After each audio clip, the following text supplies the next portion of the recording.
Bismillahirrahmanirrahim. Assalamualaikum warahmatullahi wabarakatuh. Anak-anak, berjumpa kembali dengan saya, Ustazah Lia Nurseha. Hari ini kita akan belajar tema 3, benda di sekitar kita, subtema 4, keajaiban perubahan wujud benda di sekitarku. Anak-anak, sebelum kita belajar, marilah kita berdoa terlebih dahulu. Berdoa dimulai. Bismillahirrahmanirrahim. Raditu billahi rabba wa bil islami dina wa bi muhammadin nabiyya wa rasula. Rabbi zidni ilman warzuqni fahman. Shadaqallahul azim.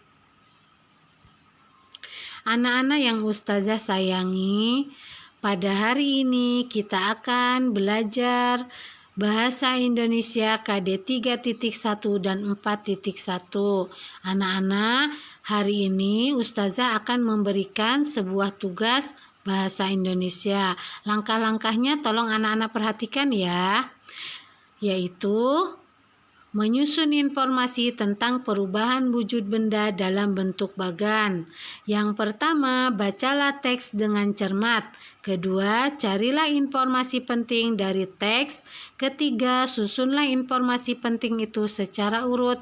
Dan keempat, tuliskan informasi tersebut dalam bagan sesuai urutan informasi. Ya, anak-anak, ini adalah tugas mandiri. Silahkan anak-anak dibuka buku pena halaman 86.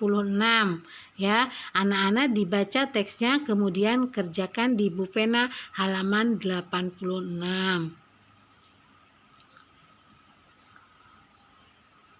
Anak-anak yang Ustazah sayangi, kita memasuki pembelajaran PKN KD 3.4 dan 4.4.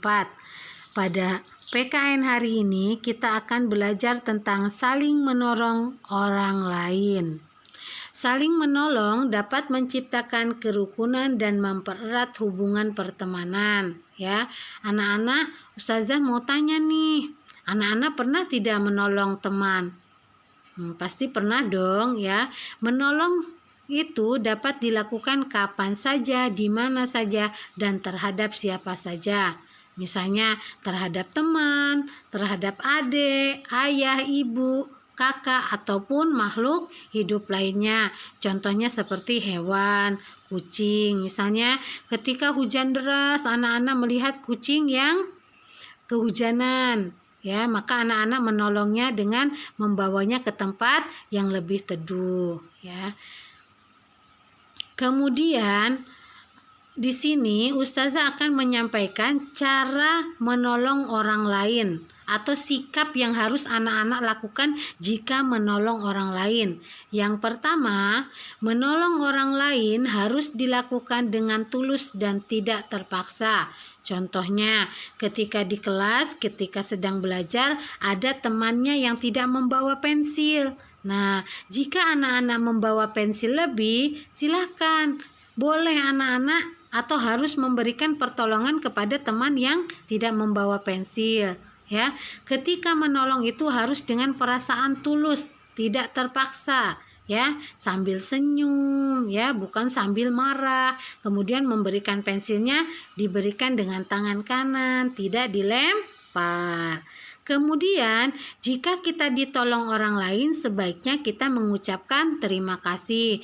Contohnya, misalnya anak-anak lagi main sepeda nih di depan rumah, tiba-tiba terjatuh dari sepeda, lututnya berdarah. Temannya melihat, kemudian menolong. Nah, ketika ditolong orang lain atau teman atau siapapun, jangan lupa ucapkan terima kasih, ya. Yang ketiga, sikap saling menolong dapat mempererat persatuan di sekolah, ya. Contoh tadi seperti yang Ustazah sampaikan, ketika sudah memberikan meminjamkan pensil, atau misalnya ada temannya tidak membawa bekal, berbagi bekal, itu dengan saling tolong menolong akan tumbuh rasa saling menghargai, menyayangi antara teman, ya. Anak-anak yang Ustazah sayangi, kemudian kita memasuki pembelajaran matematika. Pada pembelajaran matematika KD 3.7 dan 4.7 kita akan belajar tentang cara menentukan lama waktu suatu kegiatan. Satuan waktu dapat digunakan untuk menyatakan lamanya suatu kegiatan berlangsung. Lama suatu kegiatan ditentukan dengan cara mengurangi waktu saat kegiatan berakhir dan waktu dimulainya kegiatan tersebut. Anak-anak, perhatikan contohnya ya.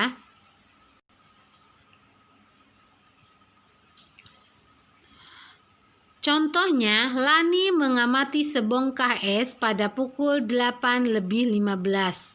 Es mencair sepenuhnya pada pukul 8:55 menit. Berapa lama waktu proses es mencair? Seperti kita ketahui tadi bahwa lama suatu kegiatan ditentukan dengan cara mengurangi waktu saat kegiatan berakhir dengan waktu dimulainya kegiatan tersebut, ya. Di sini nih ada ini ya, boleh menggunakan garis bilangan ya. Lama waktu dimulai atau lama waktu berakhir dikurangi waktu lama dimulai ya.